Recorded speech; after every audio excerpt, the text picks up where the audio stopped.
الحمد لله وكفى والصلاة والسلام على عباده الذين اصطفى خصوصا على سيد الوراء أفضل الأنبياء محمد المصطفى عليه من التسليمات أتمها ومن التحيات أكملها وعلى آله وأصحابه البررة التقى والنقى وعلى أوليائه السائرين هم نجوم الهداية في القدس والعلا. وبعد فأعوذ بالله من الشيطان الرجيم. بسم الله الرحمن الرحيم. يؤتي الحكمة من يشاء ومن يؤت الحكمة فقد أوتي خيرا كثيرا. وعن زيد بن ثابت رضي الله تعالى عنه قال: قال رسول الله صلى الله عليه وآله وسلم: نضر الله امرأ سمع منا حديثا فحفظه حتى يبلغه غيره،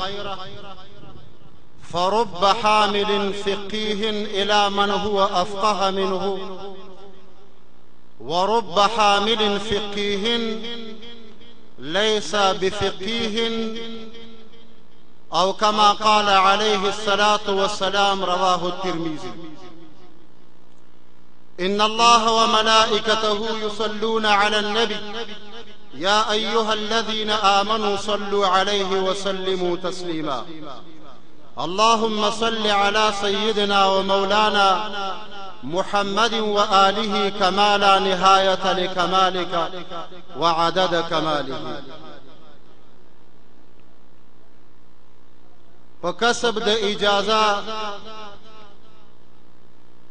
دا فخر الأفاضل وعمدة الأماثل صاحب زاده وعلى شان شيخ القرآن والحديث حضرت علامة ومولانا محمد حميد جان دامت بركاتهم العالية، استاسو دولان دی مختصر خبر کول غواړم. الله تبارک وتعالى دی د حضرت علامه روزگار نابغی امت حضرت شيخ القرآن والحديث أخي الأعز علامة ومولانا غلام حضرت غلام صاحب دا کاوش و کوشش پخپل بارگاہ اقدس کی قبول و منظور فرمائی. اور رب کریم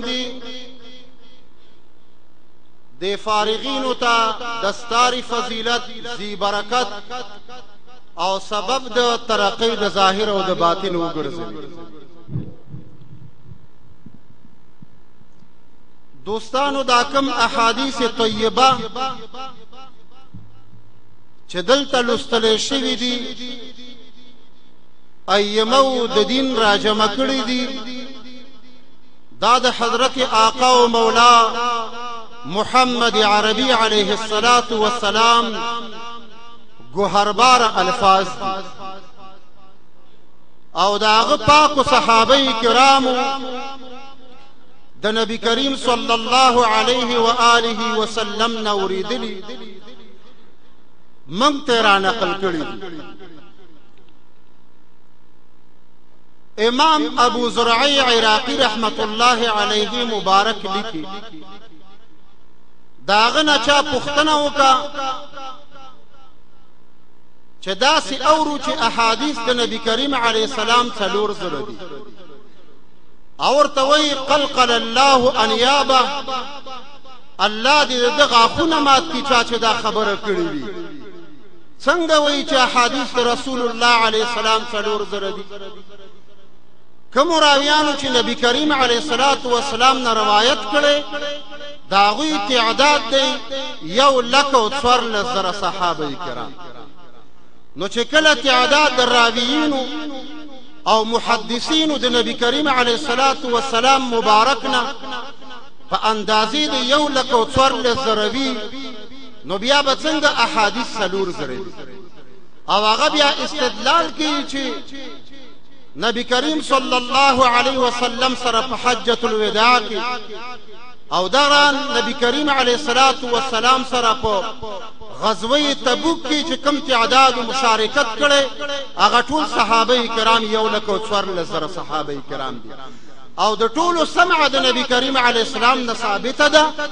نو روایات چې کوم شوي د پیغمبر علیه السلام نه دومره صحابه کرام کړي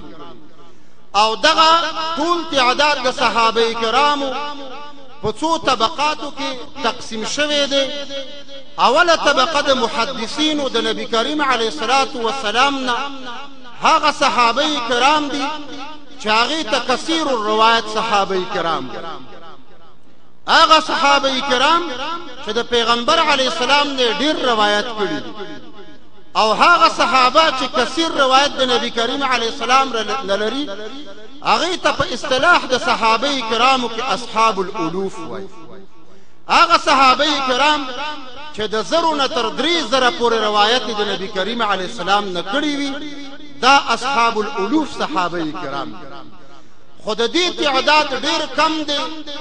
4 صحابه کرام مورخین لیکلي دي لکه حضرت سیدنا ابي هريره رضی الله تعالی عنه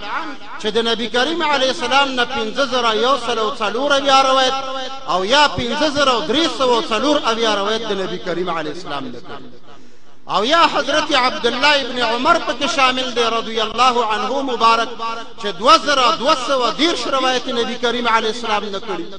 یا حضرت ام المؤمنین عائشہ صدیقہ رضی الله تعالی عنها مبارکه ده 2,210 روایت کړي دي او یا انس ابن مالک رضی الله عنه مبارک دی 2,280 روایت نبی کریم علیه السلام نه دا 5 صحابه کرام کثیر الروایت صحابه کرام دي او د دې تعداد د احادیث د الوف ترسي دي ته اصحاب الالوف دیمه طبقه د صحابه کرام نسبت روایت د احادیث ته هغه اوسط الروایت اصحاب کرام چې په متوسطه اندازه کې احادیث د نبی کریم علیه السلام نه روایت کړي هغه صحابه کرام تاغیت اصحاب الالف ویل شي په اصطلاح د صحابه کې هغه صحابه دي چې د 300 نه بره تر 1000 پورې احادیث د نبی کریم علیه السلام نه روایت کړي دي دا صحابه کرام دي لکه حضرت عبد الله ابن عباس رضی الله عنه مبارک شو یا موسی اشعری رضی الله عنه مبارک شو دا اصحاب کرام دریمه درجه د صحابه کرامو په نسبت د روایت کولو نبی کریم علیه الصلاۃ والسلام مبارک ته هغه قلیل الروایت صحابه کرام او دې ته اصحاب المئین ویل شي یا اصحاب المئه ورته ویل شي په اصطلاح د صحابو کې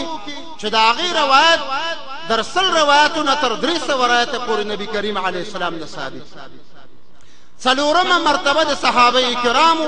اقل الروایت صحابه کرام دي چې د 100 نه تر 100 پورې روایت د نبی کریم علیه الصلاۃ والسلام مبارک نه کړي دا درجه بندی او طبقات په صحابه کرامو کې وجود لري نسبت روایت کولو ته د نبی اکرم فخر عالم صلی الله علیه و آله وسلم مبارک دا ټول راوین د احادیث د نبی کریم علیه الصلاۃ والسلام او دا کوم علم چې مجموعه صحابه کرام مونږ ته را رسولې دي دې ته علم الحديث ویل شي دا حافظان د حدیثو نبی کریم علیه السلام نه روایت ډیر زیات چا ډیر یاد کړیو چا لږ یاد کړیو مونږ ته را رسولې او په دې ټولو باندې د محدث اطلاق تقریبا کېدلی شي دا ټول محدثین حضرات لیکن د حدیث سره یو عمده علم بلهم موجود دی چې هغه ته فقه الحديث ویل شي نو یو علم الحديث دی او دیم فقه الحديث دی په صحابه کرامو کې مجموعه صحابه کرام ټول فقهاء حدیث نو کم تعداد داسې په صحابه کرامو کې وو چې هغوی ته علم د فقه الحديث حاصل او د دې ډیره لوړه مرتبه وه دا مجتهدین حضراتو علماو چې څومره کوشش کړی دی 10 صحابه کرام داسې ثابت شوي دي چې هغوی مجتهدینو او اکمل فقها فی الصحابه د دې نامونه لیکل شوي دي تعداد معلوم عام صحابه کرام هم فقها الحديث نو رسته مرتبه د محدثینو کې چې څومره محدثین حضرات شته که چا 15 لکه احادیث یاد کړي وي یا 7 لکه یا 10 لکه احادیث یاد وي دا محدثین حضرات دي خدا فقهاء الحدیث نه دي ځکه حفظ د حدیثو کړو علامه سیوطي رحمت الله علیه په تدریب الراوی کې د امام ابو الفتح رحمه الله نه په نقل سره لیکي چې محدث چاته ویل شي المحدث من اشتغل بالحديث روايه ودرايه محدث هغه څوک دی چې داغه شغل په علم الحديث باندې من حيث الرواية والدراية واطلع على كثير من الرواة والروايات في عصره او اطلاع ورته حاصل په ډیرو راویانو او روایتونو باندې په خپل عصر کې دی ته محدث دا محدثین حضرات دي چې حفظ د احادیث په ګڼ روایتو سره کړو دا محدثین دي اما فقها حضرات چې دي هغه کره خلق دي چې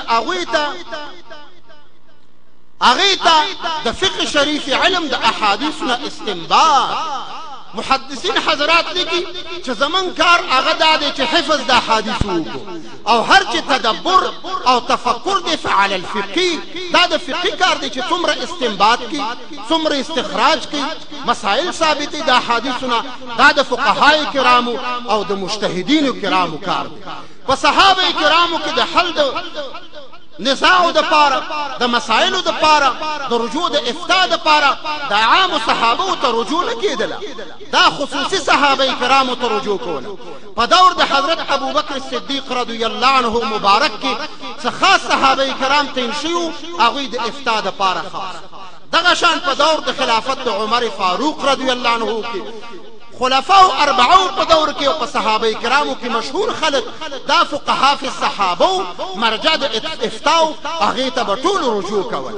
حتی تر دې پورې او د دې په عملی نظائر هم موږ ته موجود دي تاسو فکر وکړئ عبد الله ابن عباس رضی الله عنه مبارک یو ورځ په مانځ باندې ولاړ دا سره اوچت محدثین شاګردان موجود عطا ابن ابي رباح رحمت الله علیه امام عکرمه او دارنګ غټ طاووس رحمت الله علیه دا محدثین حضرات ناس یو کس راغی داغه نه دیو مسلې ته پوښتنه وې تاسو نه یو پوښتنه کومه د مسلې ته پوښتنه کوم زه یو تکلیف لرم هر کله چې زه تش او د اسنادي ته لاړ شم داغه نه رسته فتبعه الماء الدافق داغه نه رسته ماء دافق ملي راوځي اوس په ما باندې غسل لازم دی کنه دا محدثین ورته الذي يكون منه الولد هغه وبتانه خارجيږي چې داغه نه اولاد پیدا کیږي او دنیا ته راځي اورته او هم دغه برانه خارجي اورته عليك الغسل پتا باندې غسل لازم دی اسړې لار سائل لار عبد الله ابن عباس سلام جارس زرزري منځ کو ورته یا اکرم علی بالرجل هغه شخص ما ترا ولا سائل را ولا تاخو مسله ورته غلطه وکړه سړی راوس ایمو د حدیث توای دا فتوا تاسو د کتاب الله نه ورکا وینا یاره کدا حدیث د رسول الله علیه السلام نه فتوا ورکا وای چې نه وای تاسو دا فتوا د آثار د صحابو نه ورکا وینا د کم زینم ورکا وای عن راینا دا موږ خپل تدبر او سوچ وکړو د دې وجنم دا فتوا ورکا حضرت عبد الله ابن عباس فرمای دا وجدا چې رسول الله علیه السلام فرمای فقيه واحد على الشيطان من 1000 عابد رسول الله علیه السلام فرمای چې یو فقيه د زرع عبادت کوونکو نه غوړه دی په نزد الله باندې وجدا دا په دې سړي باندې خو غسل لازم نه دی تاسو ته علم د حدیث شته خو په فقه الحديث کې تاسو ماهر نه اوسئ تاسو ته علم نشته هغه نه تاسو کو چې کله تا نه دا منی خارجي کې ستا په وړ کې او دس لا فرق دی دارنګ غاټ محدثین دي لکه یحیی ابن معین رحمت الله علیه مبارک ابو خیثمه رحمت الله علیه ابو سالم رهدا محدثین کبار محدثین حاضر دي یو زنانه ورته راغ سوال ته وکړه زه حایزیم بل زنانه وفات شوې ده زه غسل ورکولای شم هغه ورته غلی شو یاره موږ ته مسله نه راځي هغه موږ په حدیثو کې معلومات نشته امام ابو ثور رحمت الله علیه دا یو فقيه دی مجتهد دی هغه راغی هغه نه تاسو کو یاره مسلې ته پوښتنه وکړه هغه ورته نه په تاسو لازم د غسل ورکول شي مشکل نه لري وای